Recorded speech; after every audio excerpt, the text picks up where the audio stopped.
l'Esprit en ce lieu. C'est le temps de l'Esprit en ce lieu. C'est le temps de l'Esprit en ce lieu. C'est le temps de l'Esprit en ce lieu. C'est le temps de l'Esprit en ce lieu. Oh, nous te bénissons, Esprit de Dieu. Et nous voulons t'acclamer, toi qui es présent au milieu de nous. Nous voulons acclamer ta présence. Nous voulons célébrer cette présence magnifique. Tu es là au milieu de nous. Merci Saint-Esprit. Et je vais bénir le Seigneur pour chacune de vos vies. Bénir le Seigneur pour toi mon frère, pour toi ma soeur. Pour chacun de vous qui nous recevez. Que la gloire soit rendue à Jésus pour chacune de vos vies. Et nous voulons encore une fois de plus en ce jour parler de sa part. Dans notre session classique de pâturage. Et c'est pourquoi je voudrais nous inviter de façon solennelle à vivre un instant merveilleux que nous allons ouvrir à partir de cet enseignement qui est véritablement un temps avec le Saint-Esprit. Vous savez, frères et sœurs, nous sommes des chrétiens toujours dans une marche. Et cette marche, elle peut connaître beaucoup de troubles, beaucoup de difficultés. Mais le plus important pour vous et pour moi, c'est d'avoir le Saint-Esprit à nos côtés. Et c'est pourquoi je crois pour ma part qu'après l'acceptation de Jésus comme Seigneur et Sauveur, c'est-à-dire après notre entrée dans le royaume de Dieu, la chose la plus importante que nous devons vivre, c'est d'avoir une expérience personnelle avec le Saint-Esprit. Oui, parce que quand nous acceptons Jésus comme Seigneur et Sauveur, nous allons commencer une marche dans le royaume. Nous allons commencer un pèlerinage terrestre avec lui. Mais si nous n'avons pas l'expérience du Saint-Esprit, nous risquons même de regretter. Nous risquons même de regretter notre rencontre avec Jésus. Parce que nous allons voir toutes ces choses qui arrivent sur notre marche. Mais nous ne savons pas, nous n'avons pas un consolateur, nous n'avons pas un ami, nous n'avons pas quelqu'un qui est capable d'être avec nous. Et c'est pourquoi, pour moi, ce que nous allons vivre, ce que nous allons vivre au travers de cette série d'enseignements est très importante. Parce que sans le Saint-Esprit, il n'y a pas de vie chrétienne qui tienne. Il n'y en a pas. Vous pouvez tenter, mais il n'y en aura pas. C'est le Saint-Esprit qui nous aide à vivre une vie chrétienne authentique, une vie chrétienne productrice de preuves. C'est pourquoi vous et moi, nous devons faire ou refaire une expérience avec le Saint-Esprit. C'est pourquoi quand nous parlons de ce thème, nous le parlons avec beaucoup de conviction, car je crois sincèrement que ces quelques temps de cheminement ont la capacité de bouleverser la saveur de ta vie chrétienne, la portée de ta vie chrétienne. Parce que plusieurs vivent la vie chrétienne, la vie de prière dans des groupes de prière charismatiques, dans des communautés, et j'en passe. Mais malheureusement, plusieurs de ceux qui vivent cela aujourd'hui ne sont pas passés par la porte et la petite porte de l'expérience personnelle du Saint-Esprit. Pour ceux qui se souviennent encore du renouveau, il y a cette expérience qui peut-être avec le temps a aussi connu beaucoup d'insuffisances par le Saint-Esprit qui doit être renouvelée. C'est l'expérience du cheminement de cette semaine qui aboutit sur une effusion, c'est-à-dire sur une expérience personnelle du Saint-Esprit mais on a besoin de partir d'un point A à un point B. Et beaucoup de ceux qui vivent aujourd'hui la vie chrétienne, qui vivent dans cette atmosphère, voilà, d'élan charismatique, ont peut-être connu le Saint-Esprit parce qu'au cours d'une assemblée, on a donné une parole sur leur vie, ils ont vécu une sensation et puis c'est terminé. Et elle dit oui, je connais le Saint-Esprit, je suis dans tel groupe, dans telle communauté, je suis dans telle instance, etc. Je suis même responsable. Mais elles ne connaissent pas cette personne.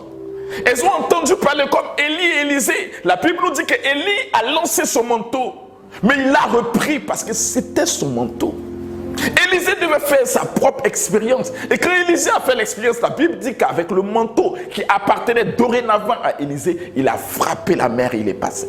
Il a frappé le Jourdain, et il est passé. Oui, toi et moi, nous devons vivre une expérience avec le Saint-Esprit. Et cette expérience, elle est importante. C'est pourquoi quand nous parlons de ce thème, qui est expérimenter la communion avec le Saint-Esprit, nous y reviendrons tout à l'heure. Nous sommes en train de parler de quelque chose d'important et de fondamental dans la vie chrétienne. Mais pour que ce message puisse avoir ce caractère que le Saint-Esprit demande, je voudrais que tu l'accueilles comme Corneille et que je le donne comme Pierre. Vous vous souvenez de cette histoire qui se trouve dans Actes le chapitre 10e? La Bible nous dit que le Saint-Esprit, par l'ange de l'Éternel, a parlé à Corneille au cours d'une vision, au cours d'un son. Et le même Saint-Esprit est allé parler à Pierre au cours d'une vision. Et qu'est-ce qui va se passer? L'élément que Dieu avait mis dans le cœur de Pierre et dans le cœur de Corneille devait se rencontrer. Ma prière ce jour, pour toi qui m'écoutes, c'est que je crois personnellement que le Saint-Esprit a parlé en ton cœur. Peut-être que tu n'arrives pas encore à faire la jonction, à faire le lien. Mais je voudrais, pour ce qu'il a mis en mon cœur, que cela rejoigne ce qu'il a mis en ton cœur. Afin que tu puisses vivre l'expérience de Corneille. Lui qui était loin de tout, lui qui n'avait pas, c'est-à-dire qui n'était pas juif, mais il a expérimenté la puissance du Saint-Esprit. Pourquoi? Parce qu'il s'est laissé, il a cru en ce qu'il a vu, en ce qu'il a entendu, en ce qui est venu jusqu'à lui. La Bible dit dans Actes chapitre 10, le verset 3, « Voici qu'au milieu d'après-midi, il voit sans possibilité d'erreur un ange de Dieu qui entre chez lui et l'appelle Corneille. » J'aime ce que dit la Bible des peuples, sans possibilité d'erreur, c'est-à-dire un païen qui reçoit quelque chose venant de la part de Dieu et qui n'a même pas la possibilité de douter. Mais nous sommes chrétiens, mais nous pouvons recevoir du Saint-Esprit peut-être au réveil, peut-être au sommeil, etc. Mais nous sommes en train de douter. Et la Bible dit qu'il a appelé Corneille. Je prie qu'il t'appelle également par ton nom. Et que tu puisses savoir qui tu es devant lui. Mais la même chose à Pierre, dans Actes chapitre 10, le verset 13. Une voix s'adresse à lui et dit, Pierre, tu es mange. Pour dire quoi? Pour dire que Pierre, dépasse tes limites. Pierre, dépasse tes préjugés. Pierre, dépasse ton entendement. Et c'est ce qui peut arriver à tous ceux qui portent la parole de Dieu. Nous pouvons avoir des préjugés. Nous pouvons avoir des limitations humaines que nous nous sommes imposées pour empêcher le Saint-Esprit de se déployer dans la vie des gens. Et je prie pour ma part qu'il nous donne la grâce de dépasser toutes ces limites afin que sa grâce excellente te rejoigne et te touche au nom de Jésus. Frères et sœurs, parler de la part du Saint-Esprit est une activité assez difficile, assez complexe, mais en même temps noble. Parce que c'est lui qui te soutient et c'est lui qui t'aide. Je disais tantôt que le texte que nous allons, le thème c'est expérimenter la communion avec le Saint-Esprit, qui est tiré justement de 2 Corinthiens le chapitre 13, le verset 13, qui dit ceci, la grâce du Seigneur Jésus-Christ, l'amour de Dieu le Père et la communion du Saint-Esprit soit avec vous tous. C'est une prière que nous connaissons très bien parce qu'elle se trouve justement dans la liturgie eucharistique. Et ce que nous voulons nous communiquer en ce jour, c'est d'aller à la dimension de la communion. Vous avez, nous avons dit, expérimenter la communion du Saint-Esprit. Donc nous voulons aller à une dimension. Mais il ne faut pas ignorer les autres dimensions. C'est pourquoi aujourd'hui, je voudrais parler d'une façon assez large. Et nous montrer justement dans quel registre nous allons travailler. Et nous allons revenir de façon plus précise les autres sessions pour nous aider à saisir. Vous savez, parler du Saint-Esprit et tous ceux qui, avec la grâce de Dieu, ont connu justement ce qu'on appelle le cheminement de cette semaine, ont connu ce que c'est que tous ces enseignements de la vie dans l'esprit. On vous parlera de grandes choses quand on parle de la vie dans l'esprit. On vous parlera de la grâce sanctifiante de l'esprit et des œuvres de l'esprit, de la personne du Saint-Esprit et des charismes du Saint-Esprit. Et c'est cette subdivision classique qui se fait. Mais je voudrais, en faisant cette subdivision, ajouter un troisième élément. Et c'est cet élément que j'appelle la communion. Vous savez, en général, nous parlons de la sanctification, des charismes, nous parlons de la personne du Saint-Esprit, de l'œuvre du Saint-Esprit. Mais je voudrais aujourd'hui ajouter la communion avec le Saint-Esprit. Parce que vous comprendrez cela tout à l'heure. Et c'est pourquoi je parle de 3 points. L'Esprit en nous, l'Esprit sur nous et l'Esprit avec nous. L'Esprit en nous, qui représente l'action sanctifiante du Saint-Esprit. Qu'est-ce que cela veut dire? Cela veut dire que quand le Saint-Esprit vient en nous, et c'est un peu ce que nous avons expérimenté dans le programme de la métanoïa. Quand il vient en nous, c'est pour nous sanctifier. Ézéchiel, le chapitre 36, je crois, le verset 26 à 27 dit: je vous donnerai un cœur nouveau, je mettrai au-dedans de vous un esprit nouveau. J'enlèverai votre cœur de pierre et je vous donnerai un cœur de chair. Je mettrai en vous mon esprit et je ferai que vous marchiez selon mes commandements, que vous observiez mes lois et les mettiez en pratique. Ce qui veut dire que ce que ta vie transparaît, ce que ta vie donne comme résultat, ce que tu vas donner au monde de constater, dépendra de ce que le Saint-Esprit va faire en toi. Et ça, c'est la partie excellente, mais invisible, qu'on ne peut pas voir. On ne peut pas voir cette action sanctifiante, mais gloire soit rendue à Dieu. On peut la constater. Et nous y reviendrons parce qu'elle donne des fruits qui sont appelés justement les fruits du Saint-Esprit ou le fruit du Saint-Esprit selon le Galates chapitre 3, Galates chapitre 5, le verset 22. Nous y revenons pour baliser toutes ces choses. Mais je suis en train de dire que cette action sanctifiante du Saint-Esprit, elle est hyper importante. C'est elle-même, c'est cette action du Saint-Esprit, cette action sanctifiante du Saint-Esprit qui garantit notre salut. C'est cette action sanctifiante du Saint-Esprit qui nous donne la possibilité, qui ouvre la voie de notre salut. Et c'est pourquoi le programme Métanoïa, béni soit Dieu pour nous, qui nous a permis de le vivre, justement nous aide à nous détacher de cette carapace du vieil homme pour revêtir l'homme nouveau que donne le Saint-Esprit par le sang de Jésus. Mais vous voyez que cette action sanctifiante du Saint-Esprit, elle opère en nous, mais elle nous aide également à avoir une vie avec les autres. Quand vous lisez Isaïe le chapitre 11, le verset 2, il est question de l'esprit de Yahvé. Sur lui, pardon, il est question du rejeton de David. Sur lui reposera l'esprit de Yahvé, esprit de sagesse, d'intelligence, de conseil, de force, esprit de connaissance et de crainte de Dieu.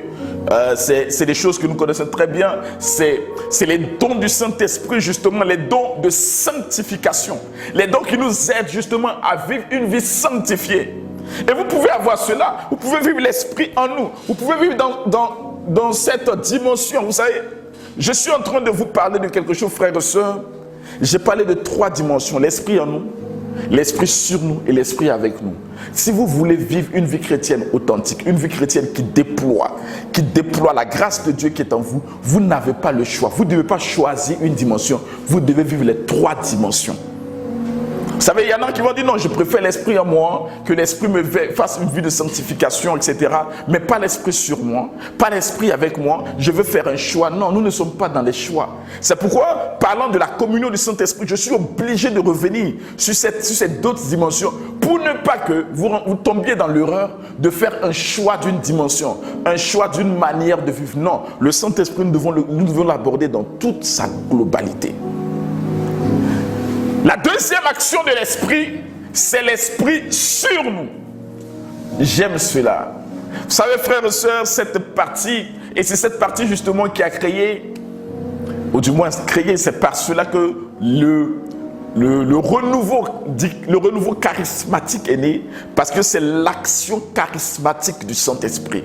C'est l'action où les œuvres de l'Esprit sont manifestes.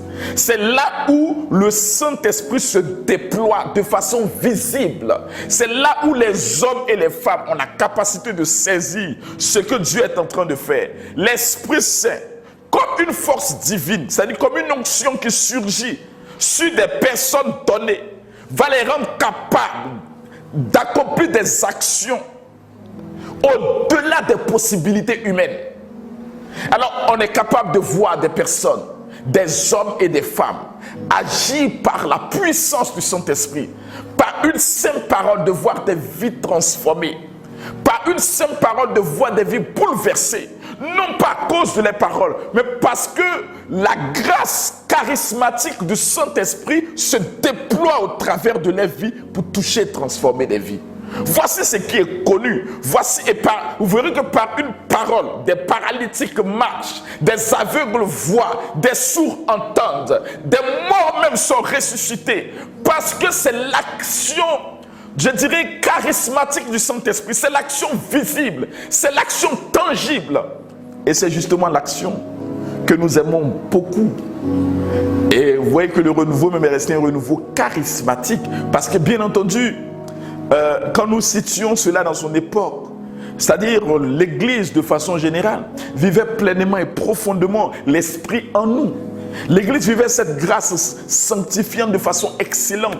Mais ce qui était comme, je dis bien, était comme manquant dans l'Église, c'était cette grâce charismatique, parce qu'on avait comme enfermé le Saint-Esprit.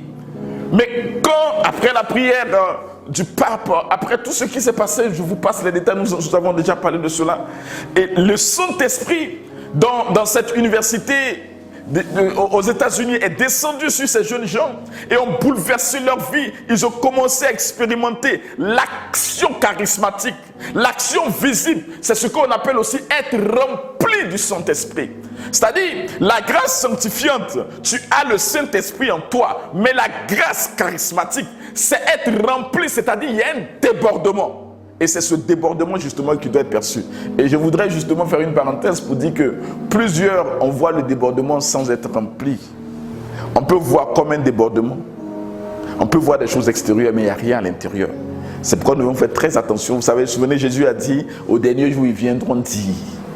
Pourquoi? Parce que les choses sont extérieures, mais il n'y a rien à l'intérieur. Alors que le processus doit être clair. Cela doit être un débordement. Ça veut dire qu'il y a une communion dans l'action sanctifiante à tel point que dans le débordement, cela jaillit sur les autres. Parce que ce qui déborde, ce n'est pas pour vous, c'est pour les autres. C'est pourquoi le charisme est donné en vue d'eux. Le charisme n'est pas donné pour vous, le charisme est donné pour les autres. Ce qui vous appartient, c'est ce qui se manifeste dans l'action sanctifiante en vous. Cela est très important. Cela est très important, frères et sœurs. Et quand vous lisez les textes, vous pourrez voir dans Exode chapitre 31, le verset 3, justement parlant de l'action charismatique, vous allez voir un homme qu'on appelle Bessalel. La Bible dit que Dieu l'a rempli. Dieu lui a donné la sagesse et l'intelligence. Il lui a donné le savoir-faire en toutes sortes de spécialités parce qu'il devait travailler sur l'ouvrage de Dieu. Oui, Dieu a la capacité de vous donner le savoir-faire, la sagesse, l'intelligence. Parce qu'il veut ce que humainement les autres ne peuvent faire, vous serez capable de le faire. C'est cela qui est intéressant dans l'action de l'Esprit. Vous verrez, frères et sœurs, ce merveilleux personnage, c'est dommage que nous, chrétiens, nous l'ignorons malheureusement dans notre vie. Et je vais terminer sur ce sujet, justement, parler de Jésus lui-même. Luc chapitre 4, le verset 14, il est dit de lui. Vous vous souvenez quand vous lisez Luc chapitre, l'évangile de selon Saint Luc, le chapitre 4e, Jésus est poussé par l'Esprit, il est allé au désert. Et Jésus est rempli du Saint-Esprit lors de son baptême.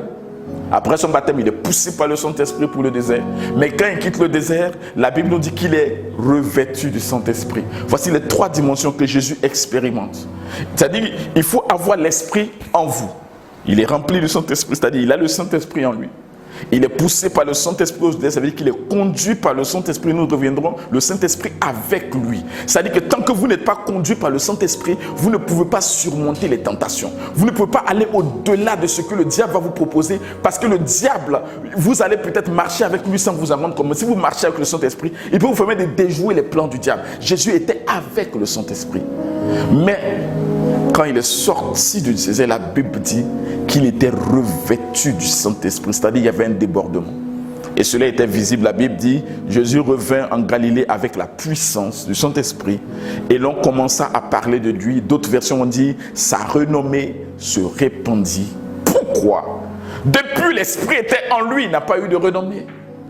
L'Esprit était avec lui, il n'a pas eu de renommée. Mais parce que la grâce charismatique, c'est celle qui est visible. Quand vous donnez à manger, quand il a la capacité de donner à manger à 3000 personnes, c'est une grâce charismatique. Ce n'est plus l'Esprit en nous. C'est pourquoi nous avons besoin de cette grâce dans notre époque.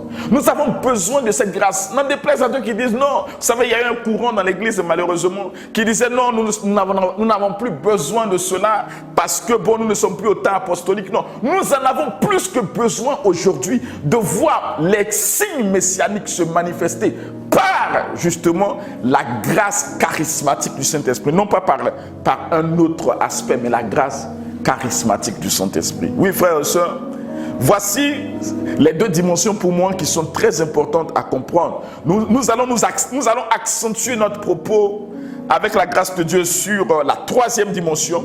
Mais dans le développement, nous allons revenir de temps en temps sur les 2 autres dimensions, c'est-à-dire aussi bien l'Esprit avec nous que l'Esprit sur nous. Parce que si vous ignorez ces 2, et vous allez comprendre que la 3e dimension n'est rien d'autre qu'une jonction de ces 2. C'est-à-dire si vous ne vivez pas l'Esprit en vous, vous aurez du mal à vivre l'Esprit avec vous.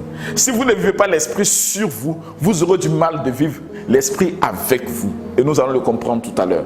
Parce que cette 3e dimension fait comme une jonction des 2. Et c'est cela qui va vous permettre d'avoir une vie chrétienne totalement différente. Ce qui fait la différence entre 2 chrétiens, ce n'est pas le temps que l'un ou l'autre passe dans la prière, mais c'est la capacité de la communion que vous avez avec le Saint-Esprit. C'est ce qui fait la différence. C'est la communion. Parce que vous pouvez même avoir l'onction, mais vous ne pouvez pas entendre ce que l'Esprit dit pour que cette onction se manifeste. Vous ne savez pas à quel moment cette onction doit se manifester. Vous savez, Paul avait l'onction. Il avait une onction extraordinaire, nous allons revenir là-dessus. Mais il y a des lieux où partait le Saint-Esprit dit, tu ne rentres pas.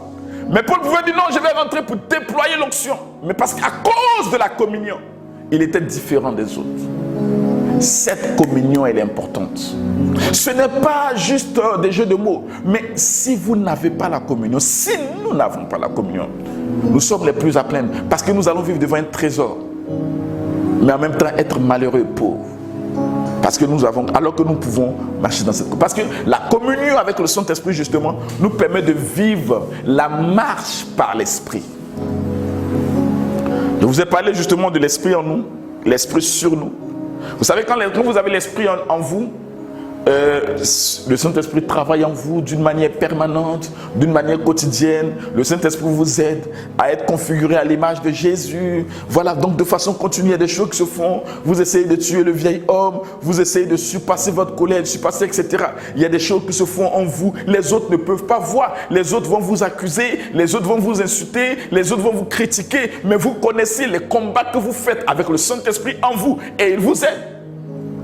Quand vous avez l'Esprit sur vous, Waouh, il y a une manifestation de puissance. Vous parlez, il y a des témoignages extraordinaires. Les gens constatent ce que le Saint-Esprit fait. Mais vous voyez l'Esprit en vous déjà. C'est-à-dire, il y a quelque chose qui se passe, mais les autres ne voient pas. L'Esprit sur vous, les gens commencent à percevoir quelque chose.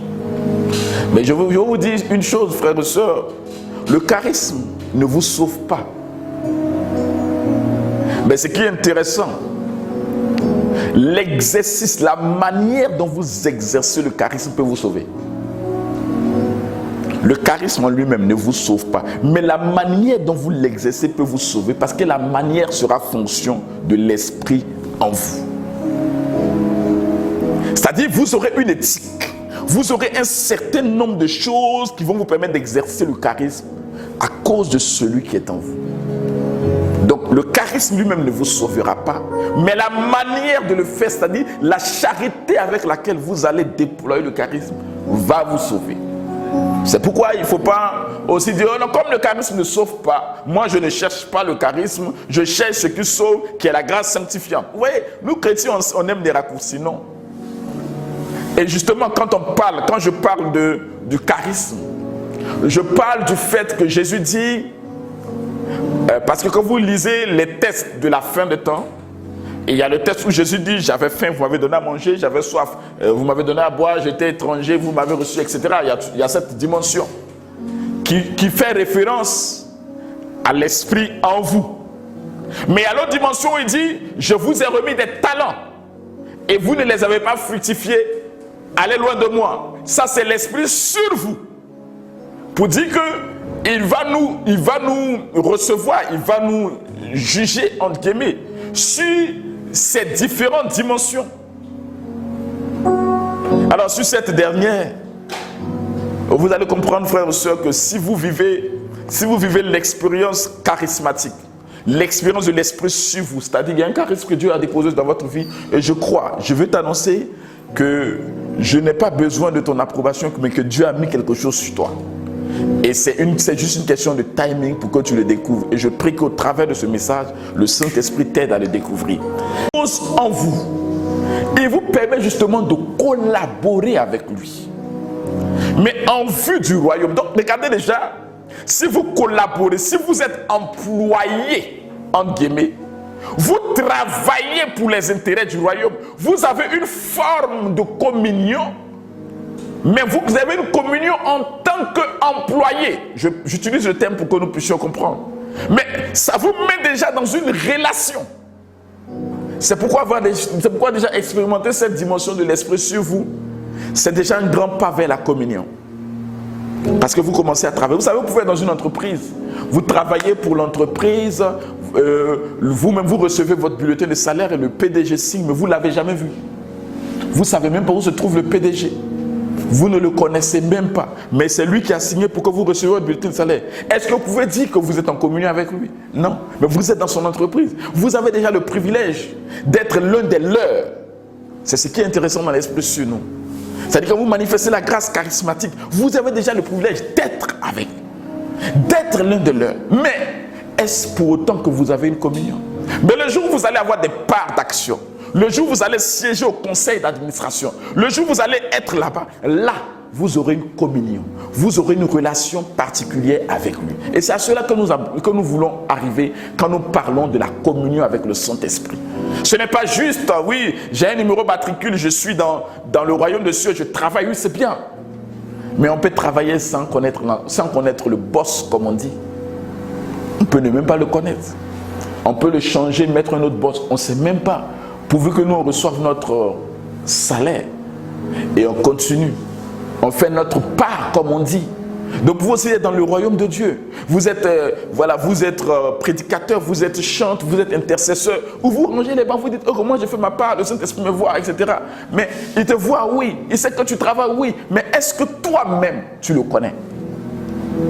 Voilà ce qui est intéressant. Voilà ce à quoi nous voulons arriver quand nous parlons de la communion. Donc marcher dans l'esprit, justement, c'est un élément de faire l'expérience justement de l'esprit, l'esprit avec nous. Cela implique aussi que nous vivons les deux autres dimensions et je l'ai déjà expliqué. Alors je voudrais que nous puissions comprendre cela en nous lisant 2 ou 3 textes. Parce que ce n'est pas quelque chose de nouveau ce que je suis en train de dire. Quand vous lisez Actes chapitre 13, les versets 2 à 4, c'est un texte que nous connaissons bien. Il est dit, l'Esprit Saint dit ceci: mettez-moi à part Paul et Barnabé pour l'œuvre, Barnabé et Paul pour l'œuvre à laquelle je les ai appelés. Alors, on fit un jeûne. On se mit en prière et on leur imposa les mains, après quoi ils s'en allèrent. Les voilà donc envoyés par l'Esprit Saint et descendirent à celui-ci et de là firent voile vers Chypre. Regardez comment c'est intéressant, c'est-à-dire les premières communautés chrétiennes,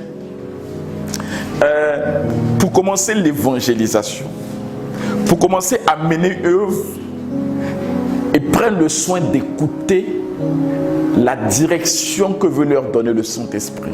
Vous savez, Paul et Barnabé étaient importants pour eux. Je veux que vous le compreniez très bien. Paul et Barnabé, d'abord, d'ailleurs, je veux que vous fassiez une nuance. Il est question d'abord de Barnabé et Paul. Et après, on parlera de Paul et Barnabé. Voilà. Parce que c'est une question de mentorat. Voilà. C'est-à-dire, d'abord, on parle de Barnabé et Paul, jusqu'à ce qu'arrive un moment, on parle de Paul et de Barnabé. Parce que c'est Barnabé qui a introduit Paul. C'est Barnabé qui a envoyé Paul. Mais le ministère de Paul a eu justement une prédominance jusqu'à ce qu'on parle maintenant après de Paul et de Barnabé. Mais Barnabé va rester et restera le dévancier de Paul. Et ça, on ne peut pas supprimer. Et ça, c'est très important dans l'œuvre et dans le ministère. C'est pourquoi c'est bon de marquer Barnabé et Paul et ensuite Paul et Barnabé. Mais vous voyez que ils ont pris le soin d'écouter le Saint-Esprit. Le Saint-Esprit dit: mettez-moi à part Paul et Barnabé en vue de l'œuvre à laquelle je les ai appelés. Mais j'ai envie de vous dire, mais où il était pour leur dire? Où il était pour qu'ils entendent? Où il était pour qu'ils saisissent? Et pourquoi justement? Vous savez, il y aura des gens qui vont dire, mais non, la prédication de Paul me plaît trop. Quand Paul parle, je suis trop béni. Paul ne peut pas partir, ce n'est pas le Saint-Esprit. Alléluia. Non, il y a des gens qui vont dire non, Barnabé, parce que Barnabé veut dire justement l'homme de l'encouragement, l'homme de l'exhortation. Barnabé avait une capacité, sa présence encourageait, sa présence redonnait courage. Et puis on dit, mettez-moi à part pour qu'ils aillent ailleurs. Mais nous, serait aujourd'hui, nous, on va commencer à faire nos calculs. Nos calculs missionnaires ne sont pas en fonction de ce que dit le Saint-Esprit, mais en fonction de ce que nous pensons. Et là, la communion, justement, va vous emmener dans une conduite. Il a dit, mettez-moi à part. Qu'est-ce qu'ils ont fait? Ils ont jeûné, ils ont prié pour justement entrer dans cette révélation, se l'approprier. Vous savez, le jeune de la présence dit, on est peut-être hors de cela. Mais on va maintenant tuer notre nature humaine, tuer l'homme, tuer ce qui peut être des sensations humaines, afin de rentrer dans la pensée de Dieu, de rentrer dans la communion de Dieu pour adhérer à ce qu'il dit. Alors ils pourront laisser Paul et Barnabé partir. Sinon ils ne vont pas laisser. Ils vont même aller conseiller Paul et Barnabé pour leur montrer qu'il y a encore d'autres missions à faire. Mais ils les ont laissés partir. Et la Bible dit, ils s'en allèrent. Ils sont partis, non pas parce qu'ils n'étaient pas importants, mais parce que le Saint-Esprit a parlé. Frères et sœurs, je prie que dans toutes nos organisations, dans tous nos groupes, dans toutes nos communautés, dans tous les lieux où nous nous trouvons, que nous faisions le pas par le Saint-Esprit. Non pas simplement par le vouloir et la volonté d'un homme, mais que nous soyons guidés, conduits par le Saint-Esprit. Que nous sentons que nous sommes conduits par l'Esprit de Dieu. Sinon, nous sommes les plus à plaindre. Nous allons juste manifester un vouloir humain. Mais alors que nous devons vivre en manifestant le vouloir de l'Esprit, c'est cela la communion avec le Saint-Esprit. Et je peux vous dire que c'est quelque chose d'assez difficile, délicat et compliqué. Et il faut justement s'y mettre. Deuxième chose qui est très importante, c'est ce que nous pouvons lire dans Actes le chapitre 15, le verset 28. Il dit, il a paru bon à l'Esprit Saint à nous de ne pas vous imposer aucun fardeau qui ne soit le strict nécessaire. Vous savez, c'est cette fameuse question sur la circoncision. Ils disent, le Saint-Esprit et nous avons décidé. Ce qui est bien, c'est la manière dont, c'est la prédominance dont tu donnes au Saint-Esprit. C'est-à-dire, il y a une communion.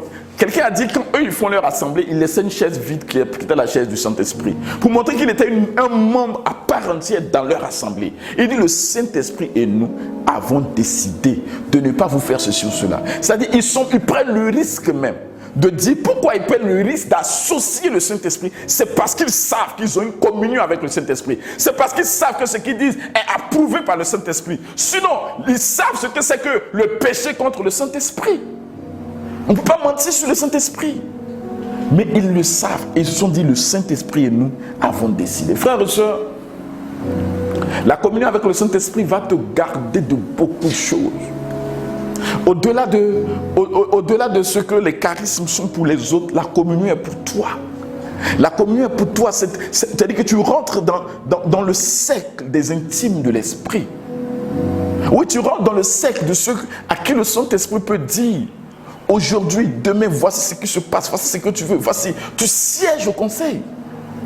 Je dis, tu es dans le conseil d'administration, tu n'es plus simplement un employé. Nous sommes en train de parler d'une dimension encore plus grande. C'est vrai, peut-être que tu as reçu le Saint-Esprit en position de main, tu es tombé, peut-être que tu parles en langue, etc. Et tu dois l'avoir. Nous allons prier afin que tu passes par cette expérience. Elle est importante. On ne peut pas négliger une par rapport à l'autre. Mais je vais t'emmener dans une autre expérience qui est l'expérience de la communion. Là, il y a des choses extraordinaires qui se produisent. Je continue pour terminer justement sur cette partie. Actes chapitre 16, le verset 6 à 7, j'en ai parlé justement. L'Esprit Saint ne leur permet pas d'annoncer la parole en Asie. J'ai envie de vous poser la question, mais comment est-ce que l'Esprit Saint ne leur permet pas? C'est là que vous devez comprendre la notion de la communion. Est-ce que tu peux dire un jour, l'Esprit Saint ne me permet pas de faire ceci? Si tu n'arrives pas à le dire, c'est qu'il y a un problème dans la communion. N'ayons pas peur. Et justement, ce message est important pour toi. Le Saint-Esprit ne leur permet pas. Ça veut dire qu'ils marchaient.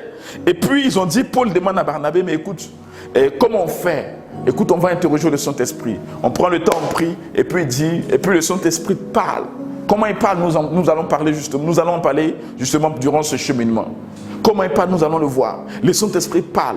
Et il dit, ok, le Saint-Esprit ne veut pas que nous allions ainsi. Nous allons aller à là. Et écoutez bien, ils ont changé de direction. Ce qui est intéressant, c'est que le Saint-Esprit dit, n'allez pas ici.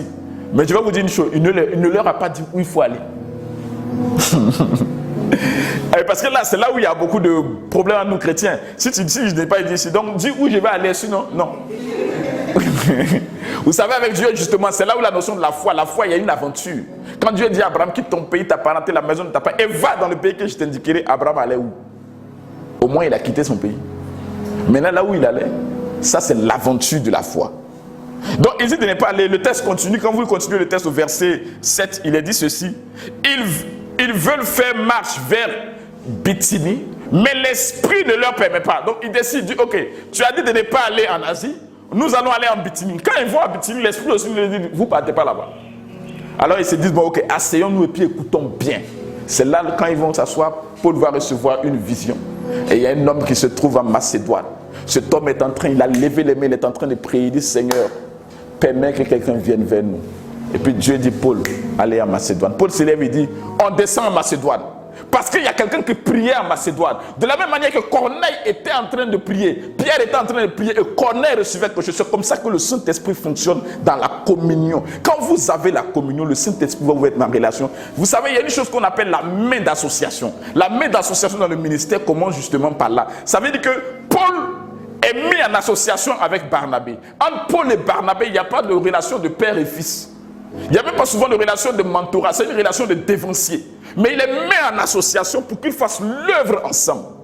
Mais pourquoi il est mis en association? Parce qu'il y a une communion que chacun a avec le Saint-Esprit. Et dans cette communion, le Saint-Esprit les convainc d'être ensemble. C'est la même chose dans une relation de mentor et de mentoré. Dans Dieu, c'est-à-dire que tu as une communion, j'ai une communion, et cela, le Saint-Esprit te pousse vers moi ou il me pousse vers toi. C'est la même chose dans une relation de père et de fils. Il y a d'abord une communion avec le Saint-Esprit, et le Saint-Esprit maintenant vous pousse l'un vers l'autre. Sinon, si c'est juste une question sensationnelle, vous êtes perdus. C'est pourquoi il faut faire très attention. L'Esprit de Dieu les empêche, et le Macédonien va recevoir la visite de Paul, parce qu'il va leur dire, s'il nous empêche d'aller ici, il nous empêche d'aller ici, et me fait voir cette vision, je crois qu'il veut que nous allions en Macédoine. Et ils sont allés en Macédoine. Frères et sœurs, il y a des personnes qui crient, mais à cause du manque de notre communion. Mais écoutez, il s'agit du grand Paul. Il s'agit du Paul dont le mouchoir faisait des délivrances. Il s'agit de ce Paul-là, qui était même comme en train de tâtonner. Mais il fallait s'arrêter un moment et écouter. Au moins, il a écouté en refusant, en disant le Saint-Esprit m'en a empêché. Donc, il a écouté. Et il a écouté pour savoir maintenant où il faut aller. Si vous ne connaissez pas cette communion, vous ne saurez pas où aller, vous ne saurez pas comment marcher. Et votre vie chrétienne sera fade, informe, sans goût. Vous allez vivre juste pour avoir des bénédictions, mais vous n'allez pas être dans la bénédiction.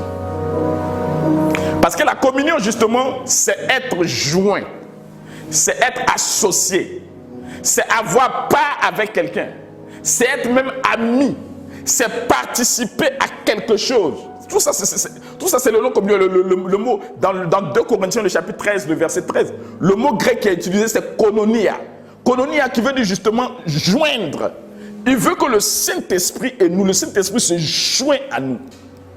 Cela est très important, frères et sœurs. Ce n'est pas juste une affaire en l'air, mais nous devons comprendre. Alors, je veux atterrir pour nous aider justement à comprendre sa personne. Parce que pour être en communion, nous sommes des personnes, nous sommes des êtres vivants. C'est-à-dire, nous sommes des personnes humaines. Et pour qu'il y ait communion, il faut, je dis bien en général, il peut y avoir des choses spécifiques, il faut qu'il y ait aussi de même nature. Vous vous souvenez quand la Bible crée, la Bible dit qu'il est créé de même espèce. Voilà. Alors, le Saint-Esprit, pour qu'il y ait communion telle que nous voyons, il faut qu'il soit aussi une personne. Mais nous sommes une personne humaine. Le Saint-Esprit est une personne divine. Voici juste la différence.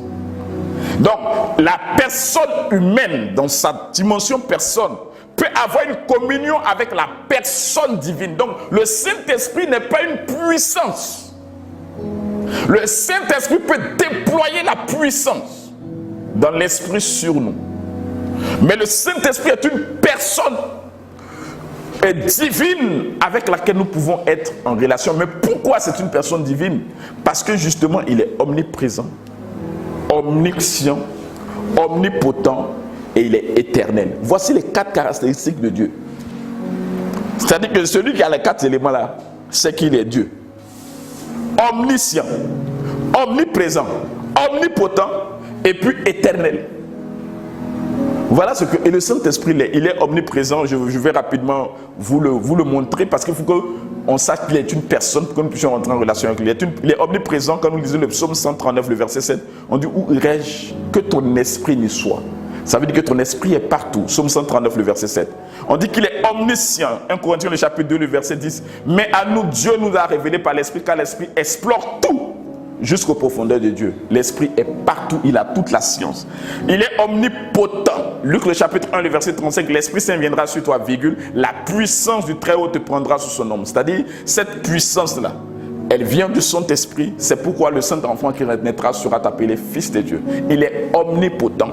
L'ange va dire justement dans ce même ordre, rien n'est impossible à Dieu.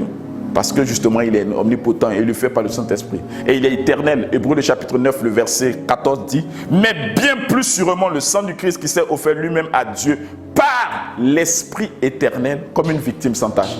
L'Esprit éternel, c'est celui justement qui nous permet. Donc quand ces 4 dimensions sont réunies, c'est que le Saint-Esprit est une personne. S'il est une personne, justement, il manifeste des éléments que nous devons comprendre. Et justement, c'est par cela que nous pourrons vivre demain la communion. Et nous allons nous appesantir sur la communion les prochaines fois. Mais s'il est une personne, justement, c'est qu'il a une volonté, il a une pensée, il a des émotions, il parle, il enseigne, il témoigne. Et cela est très important. S'il a une volonté, vous savez, 1 Corinthiens, chapitre 12, le verset 11 dit: mais c'est le même esprit, et c'est le même et unique esprit qui repartit les dons propres à chacun. Et il donne ce qu'il veut. S'il veut, c'est qu'il a une volonté. Ça veut dire qu'il veut donner le charisme à un tel, le charisme de prophétie à un tel, le charisme de parler la langue à un tel, comme il veut. Non pas comme tu veux, mais comme il veut. Et ça, c'est quelque chose déjà à bien comprendre. Vous savez, je reviendrai sur l'esprit sur nous, parce que c'est important dans cette dimension, quand nous allons faire les... C'est bien quand vous vivez l'expérience du Saint-Esprit de savoir que vous ne pouvez pas obliger le Saint-Esprit, mais vous pouvez aspirer, vous pouvez demander, mais vous devez être attentif justement pour recevoir ce que l'Esprit veut vous donner. Vous savez, il y a des gens qui décident que le Saint-Esprit doit me donner ça. S'il ne m'a pas donné, c'est qu'il est méchant. Il faut que je parle la langue. Si je ne parle pas la langue, c'est que le Saint-Esprit n'est pas bien. Vous savez qu'il y a beaucoup de dénominations qui conditionnent de parler en langue par la présence du Saint-Esprit.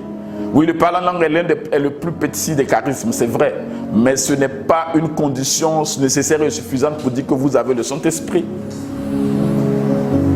Le Saint-Esprit a une pensée. Celui qui sonde les cœurs connaît quelle est la pensée de l'Esprit. Romains chapitre 8, le verset 27. La pensée. Il pense. C'est-à-dire que tu es là, tu penses, lui aussi il pense. C'est pourquoi la communion peut être intéressante. Il a des émotions. Vous savez, on a dit n'attristez pas le Saint-Esprit. Je crois, Éphésiens le chapitre 4, le verset 30. N'attristez pas le Saint-Esprit. Ça veut dire nous pouvons l'attrister. Il a dit pars ici. Et tu décides d'aller ici. Alors que tu dis j'ai le Saint-Esprit a attristé. Il est avec toi, mais il est attristé. Et imaginez combien de fois nous l'avons attristé. Combien de fois nous marchons avec le Saint-Esprit. Comme quelqu'un dirait, il est en boue. Parce qu'il est fatigué de toi. Parce que tu ne comprends rien. Quand il te dit, il faut laisser. Non, je ne laisse pas. Je ne laisse pas. Il ne sait même plus comment il va t'aborder. Vous savez, quand vous êtes avec un ami et puis des choses vous arrivent et puis il dit, c'est qu'il est fatigué de te parler. Vous savez, les amis, ils t'ont parlé jusqu'à on dit, faut pas faire, faut pas faire, faut pas faire. Quand il fait, quand tu viens lui dire, il dit, je t'ai dit. C'est-à-dire, souvent, notre relation avec le Saint-Esprit, ça ressemble à ça. Il t'a dit, il dit, je t'ai dit. C'est-à-dire, il y a des amis, quand tu viens, il dit, je t'ai pas dit. C'est-à-dire, quand tu viens même lui vers lui et il voit ton visage net, il te fait comme ça. Parce qu'il sait ce qu'il a dit. Il a souffert, toi, il t'a dit, ne fais pas. Il a essayé d'utiliser tous les mots, toutes les manières. Mais bon, souvent, l'ami, il veut faire ce qu'il veut, quoi. Mais là, quand ça le chauffe, il revient vers toi avec une mine de fête pour dire, tu as envie de lui dire, il faut retourner. Mais la Bible dit, même si nous sommes infidèles, lui reste fidèle. Mais quand nous l'attristons, ce qui est dommage, c'est que nous n'avons plus sa pleine présence. Et nous devons rechercher encore sa présence. L'Esprit parle, Actes le chapitre 2, le verset, et Apocalypse chapitre 2, le verset 7. Il dit ceci, que celui qui a les oreilles écoute ce que l'Esprit dit aux églises. L'Esprit parle. Et je voudrais que nous arrêtions sur ce point pour que nous puissions entendre la voix de l'Esprit. Il faut que nous revenions sur ces sujets-là. Que quelqu'un entende la voix du Saint-Esprit. Qu'il entende de façon audible. Je me souviens de ce frère qui entendait Dieu, qui entendait le Saint-Esprit. Il y a des gens avec qui il faut aimer être. Parce qu'ils entendent le Saint-Esprit. Tu sais qu'ils l'entendent, parce qu'il y a l'entendre selon la motion, selon la conviction, tout passe par une motion d'ailleurs. Mais il y a des gens qui l'entendent d'une manière audible. Bon, audible sans, c'est-à-dire c'est une voix sans son. Mais ils entendent. Il enseigne. Le Saint-Esprit enseigne. Jean chapitre 14, verset 26. Mais le consolateur, l'Esprit Saint que le Père enverra en mon nom, vous enseignera toutes choses. Frères et sœurs, il vous enseignera toutes choses. Ma prière, et c'est l'une de mes grandes prières, Seigneur, enseigne-moi. Frères et sœurs, c'est bien que des gens vous enseignent, c'est bien qu'on dise des choses, mais demandez au Saint-Esprit, enseigne-moi. Et nous le disions quand nous parlons de la lecture de la Bible, etc. Avant de commencer à lui dire, Seigneur, enseigne-moi. Parce que c'est toi l'auteur. Saint-Esprit, tu es l'auteur. Tu peux m'enseigner. Enseigne-moi. Je n'ai pas besoin d'être un grand, mais je veux apprendre. Enseigne-moi. Enfin, le Saint-Esprit témoigne. Il rendra témoignage de Jésus. La preuve que vous avez la puissance et la grâce de l'Esprit en vous, c'est que vous allez commencer à manifester le témoignage de Jésus. Je vais terminer simplement pour nous dire, frères et sœurs, que vous et moi, nous avons besoin du Saint-Esprit. On ne peut pas le dire d'une autre manière. Donc vous avez besoin de cet esprit. Il y a un témoignage qui me vient à l'esprit. Vous savez, souvent vous pouvez vivre des amertumes, des situations difficiles. Et je me souviens, je vivais une situation comme ça. Et j'avais ce témoignage et je vois mon frère, donc il m'a rappelé le témoignage. Et c'était justement à Bobo et on m'avait invité. Bon, d'ailleurs c'est une invitation, mais jusqu'à aujourd'hui je mets cela sur le compte de ce que Philippe a vécu avec l'Éthiopien. Oui, parce que c'est une expérience que je ne saurais expliquer jusqu'à aujourd'hui. C'est-à-dire j'étais dans une situation où mon cœur était meurtri après une situation assez complexe et on venait de perdre un ami, un grand ami, Landry. Et bon, j'étais à Bobo et je devais revenir avec l'effigie de sa photo pour qu'on fasse voilà, des t-shirts à sa mémoire, etc. Et on m'appelle parce que, et je vais justement pour prendre cette image, et je viens dans un lieu et puis on me dit, c'est moi, je dois prêcher. Attends, c'est pas possible. Mais ils étaient tout prêts, ils avaient tout préparé. Ils m'attendaient que moi, alors que je n'avais pas l'information que je devais venir là-bas. Je me suis le point de ce que Philippe a vécu avec l'Éthiopien. Jusqu'à aujourd'hui, je ne pourrais expliquer cela. Bon, nous avons prêché, gloire soit rendue à Dieu. Mais ce qui m'a marqué, c'est de voir que le Saint-Esprit a la capacité d'aller au-delà de vos propres sentiments. Et de vous dire, et de te dire, même avec l'état de ton cœur, moi je te veux. C'est-à-dire, c'est pas du genre, moi je ne suis pas content, donc il faut attendre. Non! Je me souviens ce jour, je suis monté sur le podium, j'avais le pupitre, je ne savais pas quoi dire. Frères et sœurs, il n'y a pas de plus horrible situation que d'être devant des gens et de ne pas savoir ce que tu vas dire, par où commencer. Tu ne sais même pas ce que tu vas leur dire. Je voulais dire, peut-être on va faire un enseignement, peut-être que je vais fabriquer, réchauffer un vieux enseignement pour les embrouiller. Mais quand j'ai commencé, ils m'ont dit, oh non, c'est pas la peine, on a reçu 4 heures d'enseignement ce matin. Tout ce qu'on veut, c'est la prière. Vous savez, le mois le plus compliqué, c'est la prière. Il dit, il veut que la prière. Je n'ai pas de disposition dans mon cœur pour prier maintenant. Là. Tout ce que je veux, c'est de quitter ce lieu-là. Parce que d'ailleurs, même le Saint-Esprit, même, il y a des comptes qu'on devait régler lui et moi. Oui, donc c'est des moments qui arrivent et c'est des moments que vous réalisez ce que c'est que la communion. La communion, c'est qu'il y a une action allant de toi vers lui, mais une action allant de lui vers toi. Alors que là, j'essaie dans une action de lui vers moi. Donc ça ne dépend pas seulement de ce que moi je veux, ce n'est pas unilatéral. Donc Seigneur, aujourd'hui je ne suis pas content. Donc il faut te taire. Il dit non, aujourd'hui moi-même j'ai besoin de sauver une personne qui est là. Bon, on fait comment? On est en communion. Et j'étais là, j'étais sur ce pupitre-là, je me souviens. J'ai fait chanter les gens jusqu'à... Ils chantent, ils chantent, ils chantent. C'est pas ce que tu vas dire. Et j'ai demandé à l'assemblée de prier, puisque moi-même je ne peux pas prier. C'est-à-dire mon cœur même n'est pas disposé à prier. Mais je me souviens, gloire soit rendue, il y a un frère qui a prié. C'est pourquoi j'ai dit, encourageons les assemblées de prière. Pas les assemblées où on fait trop de bruit seulement. C'est-à-dire où la prière de l'autre édifie l'autre. Quand le frère a commencé à élever sa voix, j'ai retrouvé ma communion avec le Saint-Esprit parce que là, le Saint-Esprit m'a parlé par sa prière. C'est pourquoi apprenons à nous écouter au travers de la prière. Et ce que j'ai vécu dans cette effusion, en ce lieu, je le dis avec beaucoup de conviction, la manifestation de l'esprit que j'ai vécue, je ne l'ai pas vécu encore, je n'ai pas vu cette reproduction encore une fois dans mon ministère. Tellement il s'est manifesté à cause de l'obéissance à sa voix. Du fait parce que j'étais prêt à partir. Je les ai convoqués 2 fois pour leur dire, vous vous trompez, c'est pas moi, je ne suis pas venu. Eux, ils sont convaincus que c'est moi je dois prêcher. Comprenez, frères et sœurs, pour dire, comme dit Saint Séraphin de Sarov, le but de la vie chrétienne, c'est l'acquisition du Saint-Esprit. Ayons le Saint-Esprit avec nous, mais ayons-le dans les 3 dimensions. J'insiste, dans les 3 dimensions.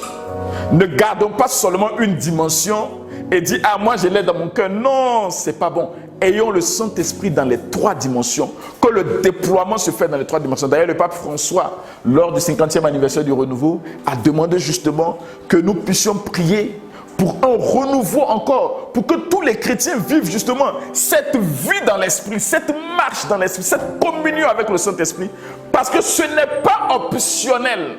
Nous devons le vivre. Si nous voulons vivre une vie chrétienne où nous sommes heureux, contents, où nous sommes épanouis, non pas où nous n'avons pas de problème, mais nous sommes épanouis. Vous savez, vous pouvez avoir des problèmes, mais votre problème même vous épanouit.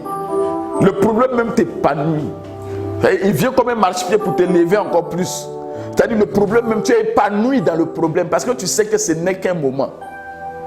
Frères et sœurs, nous avons besoin du Saint-Esprit. Ma prière aujourd'hui, je voudrais que toi qui m'écoutes, toi qui me reçois, je voudrais simplement que nous fassions une petite prière. Mais une prière d'abandon. Pour que tu ouvres ce temps. Que ce temps s'ouvre. Et que tu laisses le Saint-Esprit t'interpeller. Vous savez, ça peut être par un songe, par une vision et par toute autre forme. Et nous allons revenir là-dessus dans les prochaines sessions. Mais je ne veux pas que tu rates ce moment. Il y a quelque chose de grand pour toi. Et tu dois y arriver de toi-même. La grâce de Dieu va se déployer en toi. Alors je prie, reste connecté. Et avec le cœur, nous allons prendre ce cantique justement. Et nous allons aller en lui. Nous allons le laisser conduire par lui. Nous allons le laisser visiter. Et tu vas lui demander, Saint-Esprit, viens dans mon cœur. Oh, je te bénis.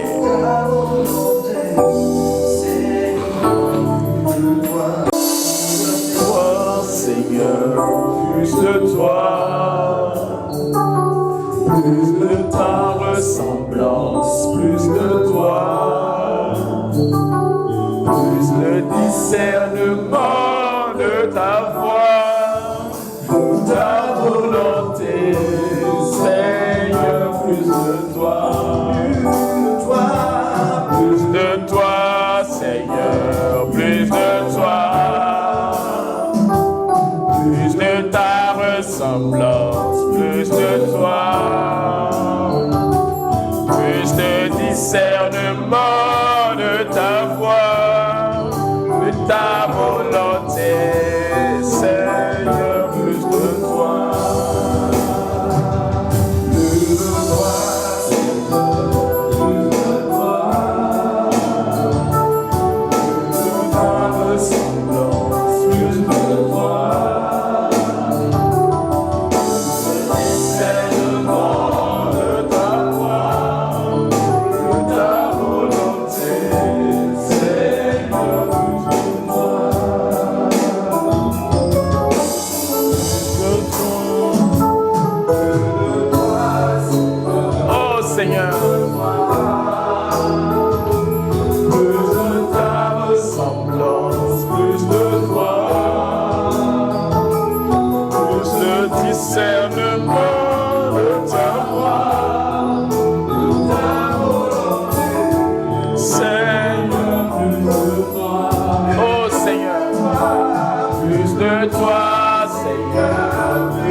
Plus de toi, plus de discernement de ta voix, de ta volonté, Seigneur. Seigneur, nous t'en supplions, accorde-nous plus de discernement de ta voix. Accorde-nous de pouvoir saisir ce que tu veux de nous. Accorde-nous de marcher au rythme de ce que tu nous dis. Accorde-nous de rentrer dans ce cheminement parce que nous voulons être unis à toi, Saint-Esprit. Et pendant que nous étions en train de préparer ce moment, le Seigneur nous mettait à cœur de prier pour des personnes. De prier pour des personnes qui servent Dieu, qui ont l'Esprit de Dieu sur eux. Pour des personnes qui véritablement se sont engagés, mais qui ont une ignorance de la communion et qui servent même souvent hors du champ sans s'en rendre compte. Parce que n'écoutons pas la voix de l'Esprit. Mais en ce jour, je voudrais prier maintenant afin que l'Esprit éternel maintenant agisse dans vos vies. Je prie qu'une onction spéciale vous soit accordée en ce jour et qu'il vous donne de revenir dans une communion parfaite, une communion intégrale avec celui qui vous a appelé des ténèbres à son admirable lumière. Oh Seigneur, touche quelqu'un en ce jour. Et je voudrais prier pour cette personne qui vit dans le désarroi, dans les difficultés, parce que étant comme ruiné, totalement ruiné, à cause d'une autre personne qui se trouve à l'étranger et qui est la source de tous ces maux. Je vais prier afin que le Saint-Esprit, au son de ma voix, te donne l'éclairage, la compréhension, te donne la révélation de ce que tu es en train de vivre. Je prie qu'il ouvre tes yeux afin que ce piège maintenant soit fermé sur ta vie au nom de Jésus. Oh, samba ba ba ba ba ba ba ba ba ba ba ba. L'onzara ba ba ba ba ba ba ba ba ba ba. L'omba aussi qui t'inhibe. Plus de discernement de ta voix, de ta volonté, Seigneur, plus de toi.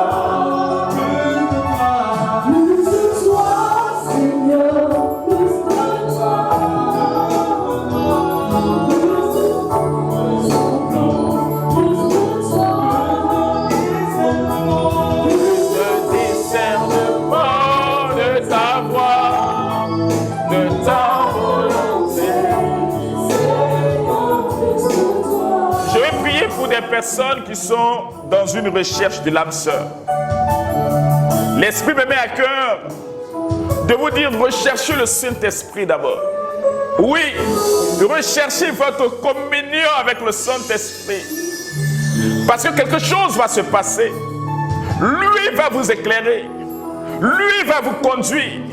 Lui va vous mener vers la personne qui vous aidera à avoir une plus grande communion avec lui. Oh Esprit de Dieu, je prie que tu éclaires quelqu'un. Je prie que tu donnes plus de discernement à quelqu'un en ce jour.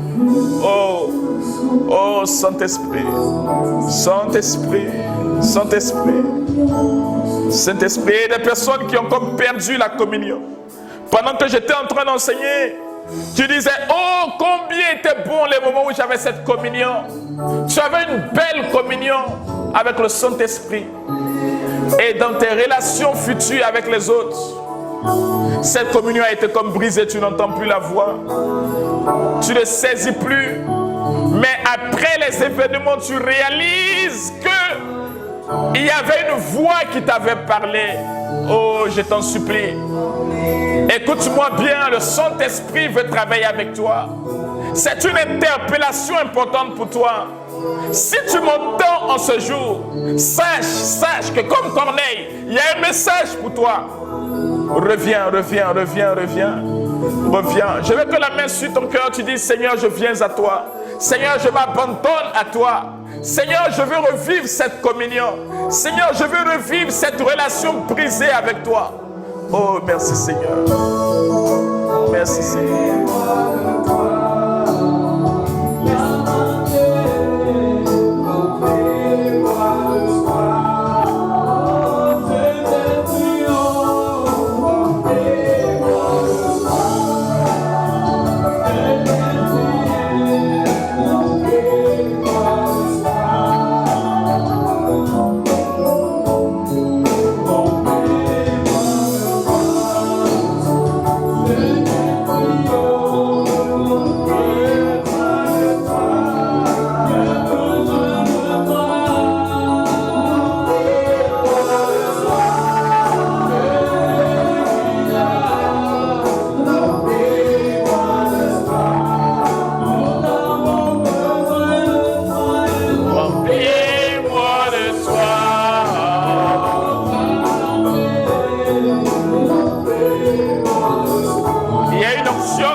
Dans ce lieu, il y a une onction de l'Esprit et je voudrais prier, saisir cette onction. Père, je t'en supplie, maintenant par l'onction qui est relâchée en ces lieux, je prie que tous ceux qui nous reçoivent maintenant reçoivent une visitation de l'Esprit. Seigneur, donne des langues nouvelles, qu'ils parlent un langage nouveau. Donne à quelqu'un de recevoir une grâce spéciale. Investis quelqu'un en ce jour. Où est quelqu'un? Romba Sakarababa, recevez au nom de Jésus. Recevez au nom de Jésus. L'onction qui équipe. Oh.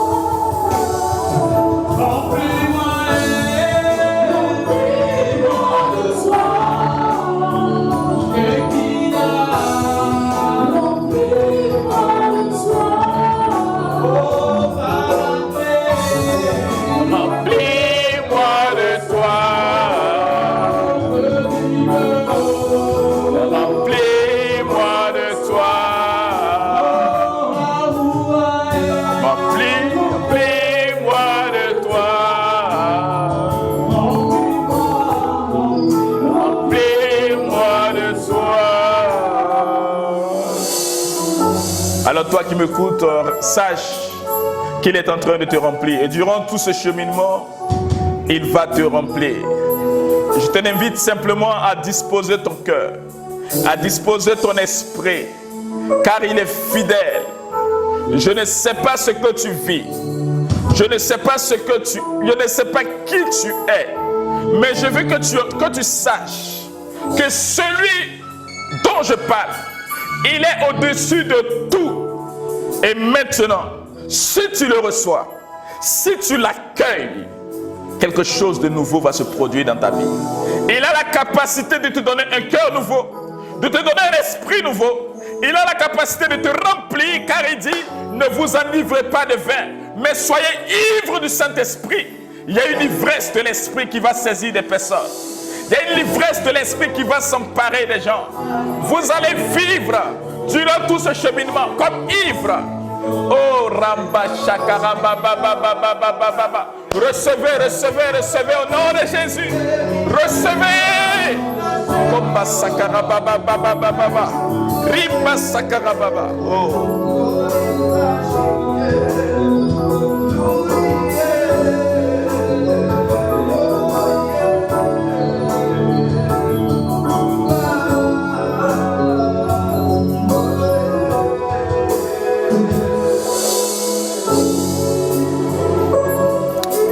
Et je voudrais prier enfin pour cette personne. Et si elle se reconnaît, je ne sais pas si vous êtes plusieurs, faites l'effort de rentrer en contact avec nous.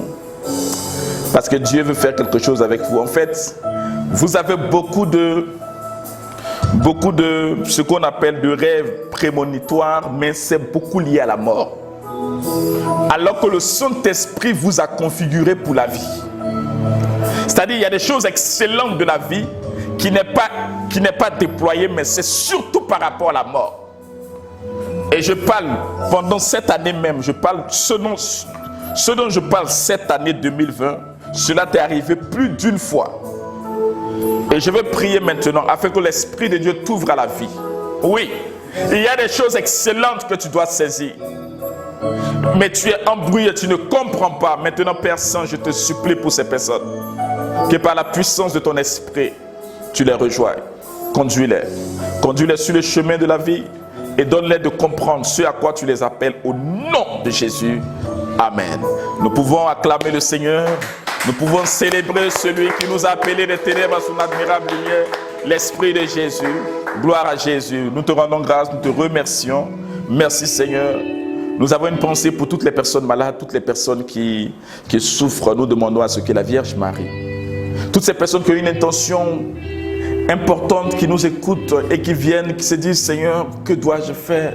Je voudrais par cette prière demander à Marie, celle qui a vécu l'expérience dans les 3 dimensions, de nous écouter, de prier pour nous et de nous exaucer. Je vous salue Marie, pleine de grâce. Le Seigneur est avec vous. Vous êtes bénie entre toutes les femmes. Et Jésus, le fruit de vos entrailles, est béni. Sainte Marie, Mère de Dieu, priez pour nous pauvres pécheurs, maintenant et à l'heure de notre mort. Amen. Que Dieu vous bénisse, que Dieu se souvienne de chacune de vos vies, que Dieu se souvienne de tous ces instants que vous avez sacrifiés afin de lui redonner la primauté, la gloire et l'honneur. C'est dans le nom de Jésus que nous avons prié. Amen. Que la gloire revienne au Père, au Fils et au Saint-Esprit. Amen. Dieu vous bénisse. Oh Saint-Esprit, je voudrais bénir ta sainte présence. Je voudrais te dire merci parce que je sais que tu es là quand on t'invoque. Viens prendre le contrôle de ma vie. Viens me redonner vie comme tu l'as fait pour les ossements desséchés. Oh Saint-Esprit.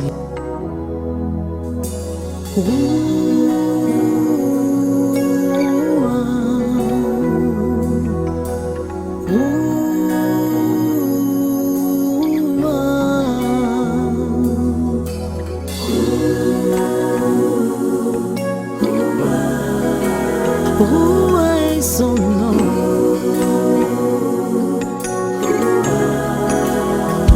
Il est juste et bon de glorifier ton nom.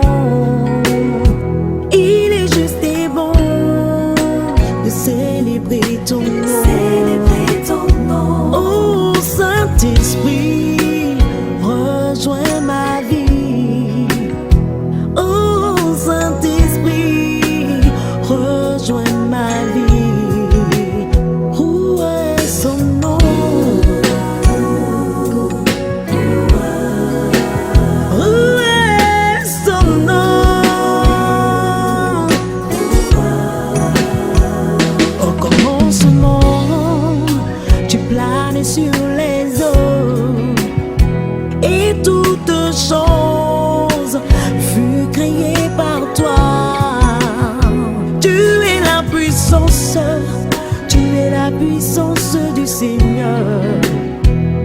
Les miracles se réalisent par toi. Les guérisons s'opèrent par toi. Tu es le souffle de Dieu. Tu es le souffle de Dieu.